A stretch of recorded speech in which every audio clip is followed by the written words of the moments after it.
We are live. Welcome back together. This is very exciting. Baruch Hashem. It's been a while. It's been too long. And it's good to be back. Yeah. Now we've needed this. Not just for the folks on the outside, but the folks on the inside. Yeah, for sure. It's it's a big schus. It's a big schus, and I'm very excited for our new limud. Yeah, I think this is a new start as well because I feel like we got very heavily involved last time in a lot of very esoteric ideas in Yigdal and Adon Olam. It was hard. It was hard to hold the course. So hopefully this will be a new business. All right. So Pesukei D'Zimra. That's the Shulchan Aruch says that Pesukei D'Zimra should be said like taking care for each word as if you're counting money. Wow. That's I don't know. I had to count my money pretty fast every morning. You know what I'm saying? Right. So when from time to time when I have the schus of davening with one of the Sephardic minions here, so they take Pesukei D'Zimra I think a lot more seriously than we Ashkenazim do. Oh yeah. Well, part of it is that they also say all the words. Right. It's one of these things. But also it seems there's a lot of Boba Zeta that goes in Pesukei D'Zimra. Yeah. It's hard. There was once a time I went over, and it's funny because this conversation was had with me when I was young as well. I had the conversation with somebody, and I was like, being a shliach tzibur means that you're representing the community, so it's not just saying the words at the end of the paragraph. I just want you to know, so it takes a little bit of time. Anyways.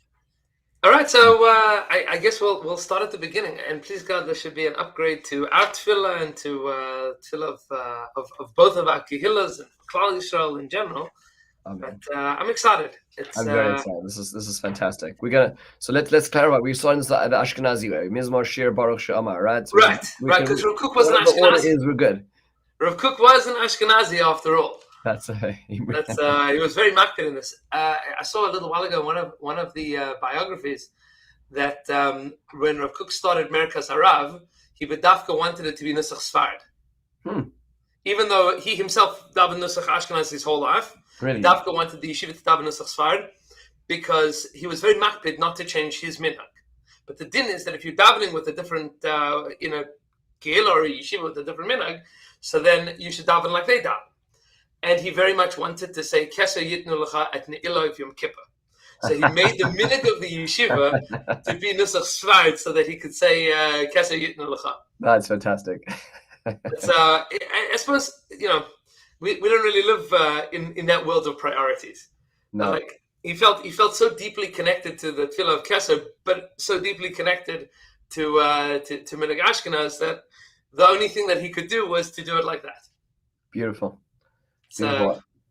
Yeah, that's the world of tefillah that we are about to engage in. The world of tefillah of somebody whose entire life was living those kinds of decisions. Those opportunities, right? So let's do this. So we'll start Mizmor Shir. So let's do it. In my edition, I've Kuf Pei Vav. Is this over? So you have Kuf Pei Vav. I think yours is the previous edition. Yes. This is the slightly newer one. Mine is the cover score. So holding on. So we've got they have in the margins here. For anybody that's following at home, in the margins of the new edition, they have the pagination of the old edition as well. Okay, so what page do you have? Say what? So what page are in the new? So, meaning they note the pagination from the old edition. Yeah. So it is on page Kuf Pei Tes, but it tells you on the margins that in the previous edition was on Kuf Pei Vav. There you go. Okay. Good. All those following along, please join us. Let's do this. All right. B'chavod, Rabbi Trump. Okie dokes. Let's do this. So the first thing is Mizmor Shir Chanukas HaBayis, the David that we talk about. This is a song upon the dedication of the house of David, which is a little strange on the face of it, just because he didn't dedicate the house. Right. Missed that boat. Right. Or that really that boat didn't leave the harbor when he was alive. So there's a lot talked about. Let's see what it's the angle that he says. And also you wonder why this is always the beginning of Pesukei D'Zimra. Have you ever thought about that? Right. It's like meaning out of all the 150 Tehillim, Hanukkah time people make a big deal out of it. Yeah, right. You get twice in a day, but what about what about right every day? Tuesdays? Mizmor Shir Chanukas HaBayis the David. Let's see. So let's go for it. So here we go. See what he says. Hergesh halavavi the inner emotional feeling, hamis amek bo'emek hanefesh, hatzafun bechagvei hachayim, that is hidden in the, we'll call it the deeper runnings, meridians of life. His partzusoy habituyit, eina yichola lislabesh bebituyim, which its expression cannot really be couched in regular language or idioms. Ki im betnua kuliyot hamesudarot shemehem boy hazemer, which can really, I guess, in conventional expressions or means of expression, cannot find their way out, rather in song, in tune. Interesting. Okay, so we all know those feelings in that, right? With something it's bigger than the moment you talk about it, you're really diminished. Right. Meaning language is insufficient. You need something stronger than language. And for certain emotions, it seems. So what is that? How does this relate to us? Because as this idea, this feeling spreads out,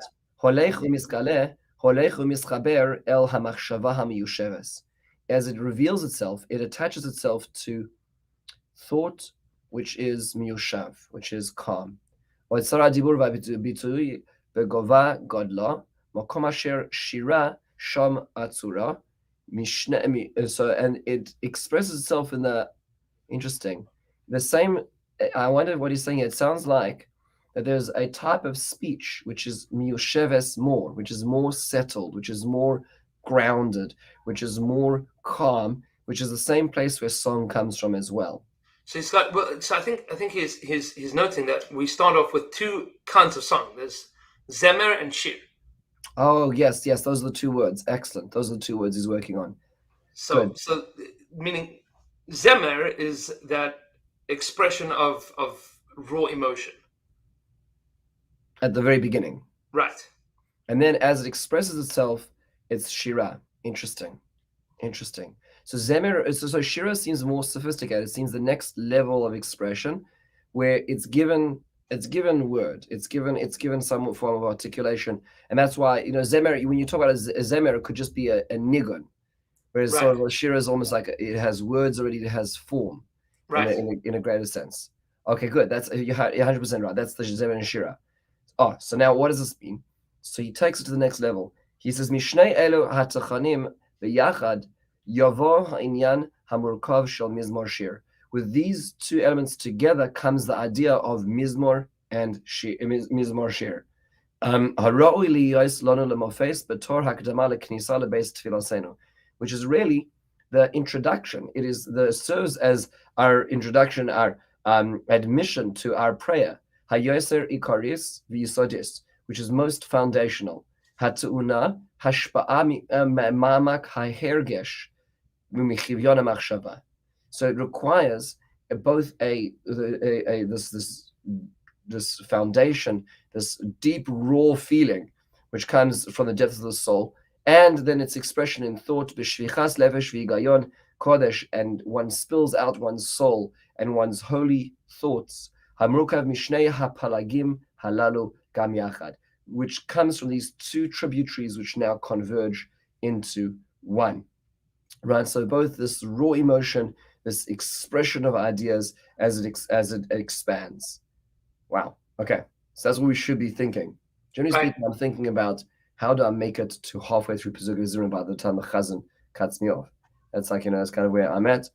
But this is a different. This is a very, very different expression. The Beis HaMikdash speaks about the words Mizmor and Shir a lot. So he writes the word Mizmor to cutting off, to Zemer, meaning Zmora is to prune. Interesting. That's meaning that's often what we. That's not what he means, but that's often what we feel, right? Okay, yes. Gotta cut this quick. Very much so. I actually heard once that it was a Hasidic Rebbe who says Habayche b'Shirei Zimra. He says Habayche b'Shiyurei Zimra. Yeah. The remains of the songs that are left, the ones that managed to get in. But the truth is that I think we all come to shul and we all have baggage. We've all been dented and burnt and scraped, and by the time we come into shul, and even in the morning, this morning I woke up and so many things are going to go on today, and so many difficult meetings and conversations to be had. And you come in, the first thing you have is davening. And sometimes I think we bifurcate and we say to ourselves, well, I need to deal with my day, and I have to daven. I have to get through davening to get to my day. But it's like, what happens if you could channel your day through the davening? Like, take all that raw emotional, that Zemer, give it a little expression, give it some sort of form in Shira. You use the davening as the place to express that, to talk about, to think about, to process that. Very different. I've felt this from time to time. I mean, this is a long time avoda, but you read like these blogs and productivity gurus and people that are like talking what we can do to make time management better and gratitude and this whole movement towards meditation. I was thinking, if only I could like find the time to do that every morning. And then I was like, really, you do it. You're just not doing it properly. Right, exactly. If you have the time, you're making the time already. You're going to minyan, but we get lost in like the technicalities of needing to, and they're important technicalities. Halacha is not trite. It's important. It's essential. But often we get lost in the like, am I yotze, as opposed to like, did I put anything into it and did I get anything out of it? I heard a story a little while ago that the Chasam Sofer was apparently an immense mispal. He would daven shachris 2 hours every day. 2 hours every day. And somebody once came to visit him and said to him, you daven 2 hours a day. Imagine like how much more you could achieve in limud if you weren't davening 2 hours a day. Meaning, how many more tshuvas and how many more shiurim and how many drushes, and meaning we have a wealth of material that the Chasam Sofer put together in 40 years of a rabbinic career. It's a tremendous achievement. So he looks at him and he says, "You think that if I daven less, I would have more time to do that? The only reason I can do that is because I spend 2 hours davening. So that's where I can do it from." That's the nutrition. That's so interesting because Rabbi Goldfein, from Rosh Hashanah in Johannesburg, used to say that it's such a basic observation. Why would you be rushing something to get to something else when the something else depends on what you're rushing through? I mean, like the whole success of any endeavor you're going to be doing is based on your tefillah. So like, where you going with that, man? And so like, and that's, but as you're saying, so if we're able to channel that confusion, that pain, that difficulty in our lives into that tefillah, if it becomes a shir and a zemer and a shir, then that's what it's made for. Right. So let's see what he says for the rest of the piece. So he closes this paragraph with the following idea: Izachana, the preparation, hachsharaso shel haideal haolech umisaveh, holeches nimshechas leidei avodas tedirios. An idea develops as it is worked upon constantly. Hakovuos b'makom hayoser umuchshar v'yisalois hayoser mukdeshes, which is fixed in the most appropriate or natural of places to go to the place which is most holy. Hi hakor'a b'kirbeinu es ha'izgabrus hanishmasis.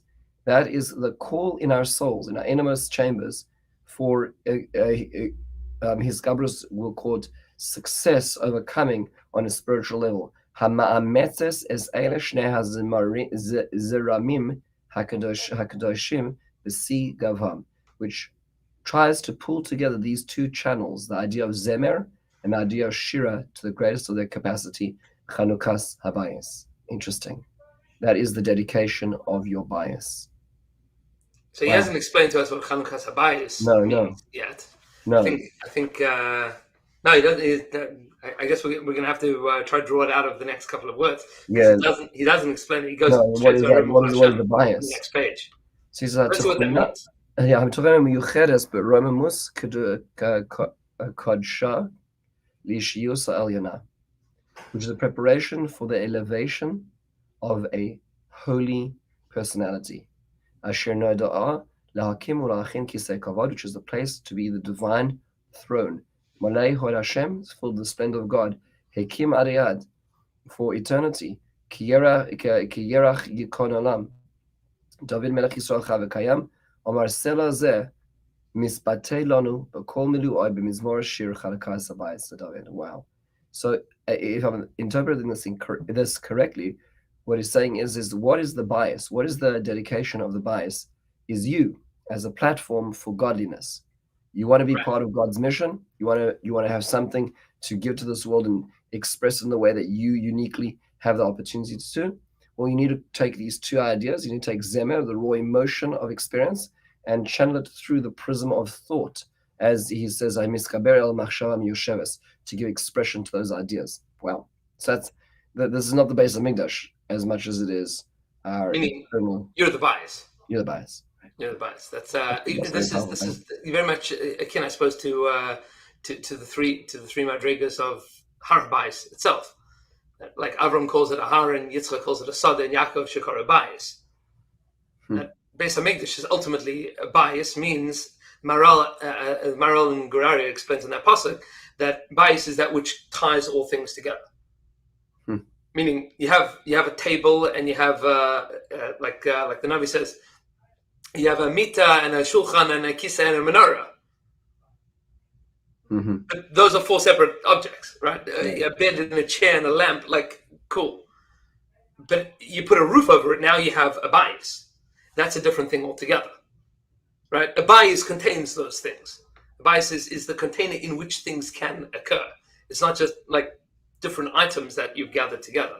It's that which everything can coalesce into, which I suppose answers the question of, well, David HaMelech didn't dedicate the Beis HaMikdash. No, he didn't, but he did dedicate himself. That's what it was. Yeah. That's the bias. And I mean, that's interesting. You know, it actually gives maybe just a different perspective on his request, which we just finished saying for the last 40 days and beyond, which was, he says, so on the one hand, you think David HaMelech just wants his respite. He wants to leave the battlefront. He wants to leave politics. He wants to go sit in the Beis Midrash. But perhaps also could mean his Shiti Beis Hashem is allow me to become that platform for godliness in the correct way. And that's much more of a dynamic bias, because it's found on the battlefield, and it's found in the halls of politics of government, and it's a much more complex kind of bias, which I think we all have much more of a relationship with in this preparation. Yeah. Although it almost seems that for David HaMelech, the first bias was himself. Yeah. And then Shifti Beis Hashem, also I'd like to get to your bias, Hashem. I'd like to make this bigger. But like we start off our day by saying, like, let's just start with davening is about me fixing up me. Like I saw this I think this is a chiddush of the Ramah Mipana. Ramah Mipana says that Hashem puts Adam and Chava in Gan Eden le'ovda u'l'shamra. Right? Le'ovda u'l'shamra, to work it and to guard it. What's it? So the Ramah Mipana says it doesn't mean the Gan. Gan is Lashon Zachar, it's in the masculine. Le'ovda u'l'shamra, there's a matpik hey there. It's it. What's it? It says neshama. Wow, to tend to that soul. Right, meaning to work on yourself. Wow. That's Adam and Chava in Gan Eden. Work on you. Work on the neshama. So from good. the neshama, you can figure out the rest. So good. So good. We all can be that platform. We all have the capacity to be that platform in our own unique way. It happens to be that, like, we get lost in ourselves. Like we think it's about self-actualization, but it's not really. It's like God actualization. We just happen to be the vehicle. Right. It's the beginning of tefillah here is this welcome to fixing yourself up. Like, wow. We need you here. Like, this is the entryway. Incredible. So okay, that was a very powerful idea. So that's our first. So Mizmor Shir Chanukas, let's see if we can get another one, because we have a few moments. Let's say, so the Bechavod Rav, you want to take the next one? Let's see. Aremimcha Hashem ki dilisani. So this is interesting. Aremimcha Hashem, I will make you great, Hashem. Ki dilisani. So dilisani means one of two things. I think the Shlosh says that dilisani is milas hafuchas. Yes, we raise up and lower down. Right. It can either mean ki dilisani because I'm the greatest, or because I'm the worst. So let's see what he means here. He says, Kol hisroimimus v'hagvas ha'erech ha'amiti shel ha'adam ena chashuva liyos mevusesas ki im kshehi ba letafkida ha'amiti. So all of the greatness that a person and the real value that a person has is not considered to be well grounded unless it is achieving its real goal. El haroim ha'elyon shel mahus ha'atzmis shel ha'adam, the highest echelons of the essence of a human being, biksuroi im kol ha'avaya kula, when it is connected with all things. Meaning, self-actualization as an individual is so far meaningless. Meaning, it's a tool, but it's not the picture. Interesting. It says, with all of creation being lifted up, with that upwards motion. And the upgrading of all existence, Betsura achdutis im adam, with the oneness of the upswing of the human being, that is thinking about and is emotionally attuned to this,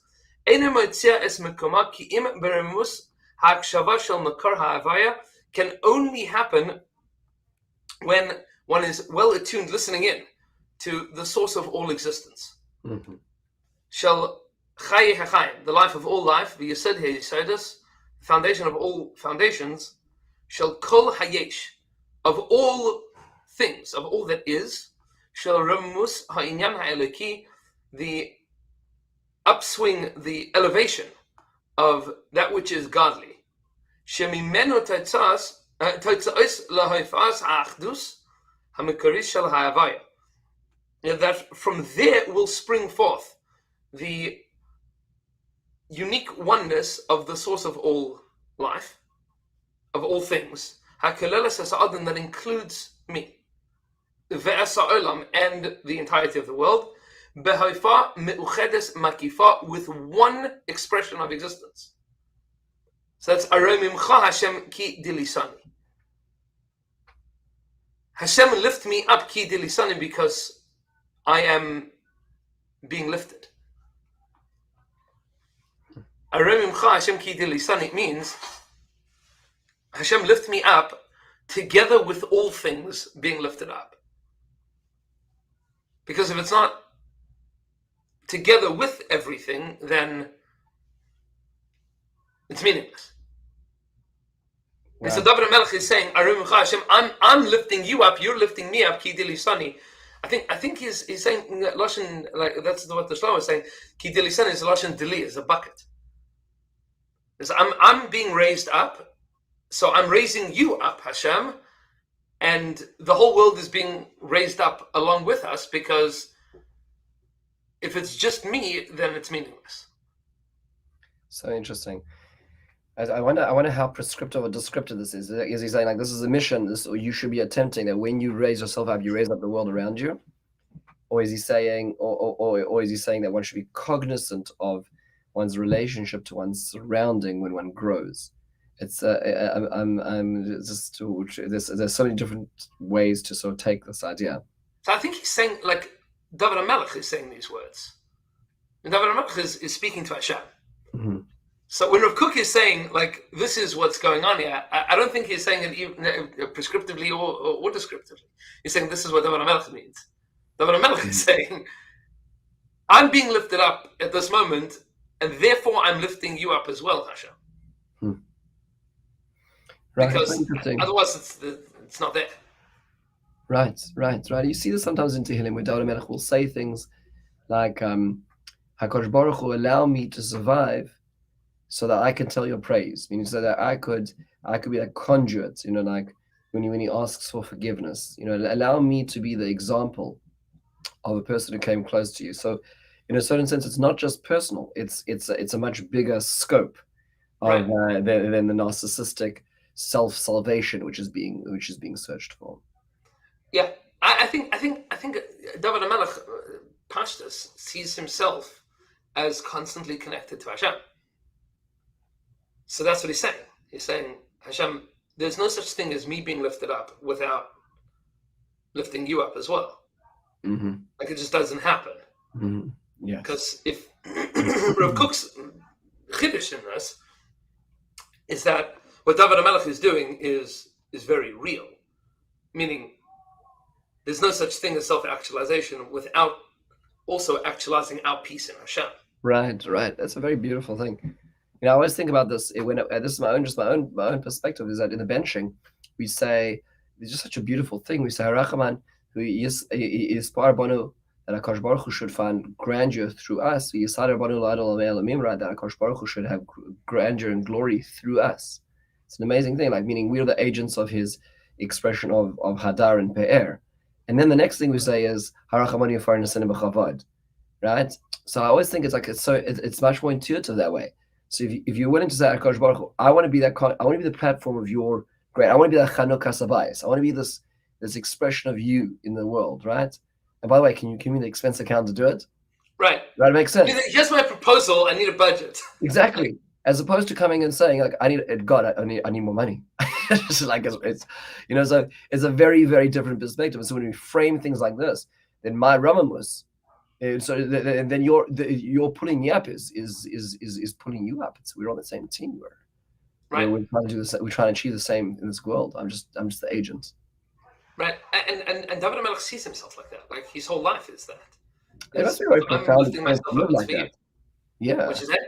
It must be a very profound experience to live like that, to realize that what one does is consequential and godly. You know, if most people had that, they would dress differently, they would walk differently, they would talk differently, they would act differently, because they realize that what they do, they're an ambassador, they're expressing something more. Right. It's I remember Stav once said that he got into a cab. He got into a cab and he saw the this is a minhag in Israel. It's like the cab drivers put their picture of their family like on the dashboard. So Stav said he once asked like one of the cab drivers, like, you know who your family is. Why's the picture there? So he says, because it reminds me to drive carefully. If I didn't see my family there, I would take chances. Wow. What a good part. Meaning, if I didn't have my family, if I didn't live with that cognition that the decisions that I make affect other people, I would make different decisions. What a powerful perspective. Yeah. It's, I think Rav Stav a little bit felt it was lignai. Like, what do you mean? You don't think of you don't think about yourself? You don't think about your family all the time? If it wasn't for the picture, you'd be a meshugna? Unfortunately, the world is full of meshuganas. Yesh v'yesh, right? But I think that that's what David HaMelech says like that. Shivisi Hashem negdi samid. If I think about HaKadosh Baruch Hu all the time, so then I realize that the actions that I take and the things that I say and the world that I live in has a profound impact on HaKadosh Baruch Hu in this world. Meaning, a Jew that acts in a certain way is either miroimim Hashem or Chalila the opposite. These are choices we have to think about every morning as you step into shul. That's it. Which is why it's the first thing here, man. This is meaning. I think what Rav Kook is trying to say to us is that you should walk out of davening different than how you walked in. That's a very good summary. That's the nakuda here. Yeah. All right, my dear friend. What a pleasure. So every week at this time, Chevra, thank you for joining us from around. If you're listening in, we're doing it because we're trying to do this for ourselves. We're trying to become better Jews ourselves, and we appreciate everybody else listening in as well. But feel free to comment or reach out and let us know what you're thinking. If anybody wants to pick up the text, that's Olis Riyah. Feel free to follow along with us. And Beis Hashem, have a beautiful week. Have a wonderful one. Great to see you. See you later.